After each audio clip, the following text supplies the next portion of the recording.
A visit to the Accra Psychiatric Hospital revealed the sad reality as to why most mentally challenged persons have pitched camp on the street as their homes. This is the special ward at the Accra Psychiatric Hospital where mentally challenged patients are kept. A patient, Lolonyo, not his real name, has been here since 1983. The 64-year-old man has given up in life.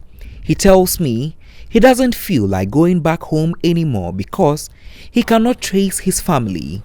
He will die here at the hospital, never setting foot at home again. Any of your family members looked for you? This I'm saying, nobody at all. So do you sometimes feel sad that you don't really locate your family members again? At all. Even though he is in a better state now, he tells me life in the hospital has not been easy for him. I said, I make Kulma finish. So I make Kulma, so I have nothing to say about that. Don't you have ambitions that you want to achieve? At all. Another patient, Kwame, not his real name, had a brain infection through an accident. He became mentally deranged and pushed his father to death. Kwame has also been here for the past 18 years now. Night I had an attack and the body pushed me twice. So the third time I also pushed the body. When they break, they said I've killed my father. So that's my tragedy. Kwame tells me his wife immediately divorced him when he was admitted at the hospital.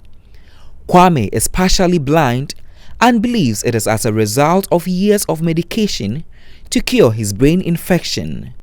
Now, he spends his time on knees talking to God. I'm having children before I came here. When I came here, my wife went away, so I'm now a single parent. Kwame still nurses dreams of becoming either a police officer or an immigration officer. If I get a good job to cater for my children and to live up to expectation. The special ward has about 10 rooms housing over 50 patients. Some parts of the rooms bear visible cracks. There are no fans or wider windows for good ventilation. Due to the lack of beds, some inmates are compelled to lie on the bare floor without clothes, especially when it rains.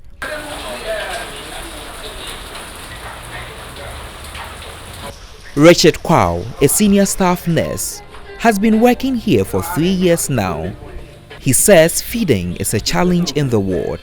Lolonyo has been here since 1983. He's one of the few patients who have actually recovered from his condition. He's a current patient now who is well, who is even assisting some of the staff in helping managing the ward and everything. He called on relatives of the treated inmates to come for them in order to ease the strain on the scarce resources available at the hospital. The director of the Accra Psychiatric Hospital, Dr. Pinaman Apau, says the limited funds available at the hospital makes it a total strain keeping cured patients. She says it has been difficult to trace some families of the mentally ill patients.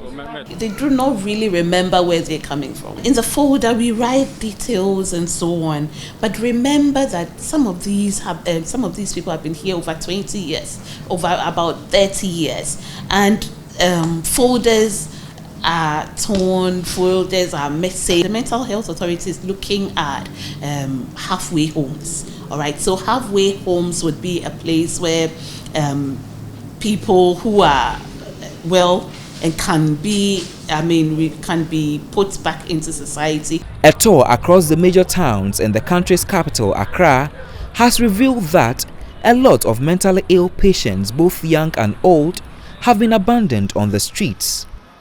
It has been about 6 hours strolling at some parts of Accra, and I have recorded about 300 mentally derailed people who have been left on the street. Now, the number of mentally derailed persons who have invaded the streets of Accra is causing public obstruction and nuisance, as pedestrians are afraid even to walk on the streets when they find mentally derailed persons around them. Back at the Accra Psychiatric Hospital, Lolonyo and Kwame still pray to be back home before they die at the hospital. For GH1 News, Godwin Asidiba.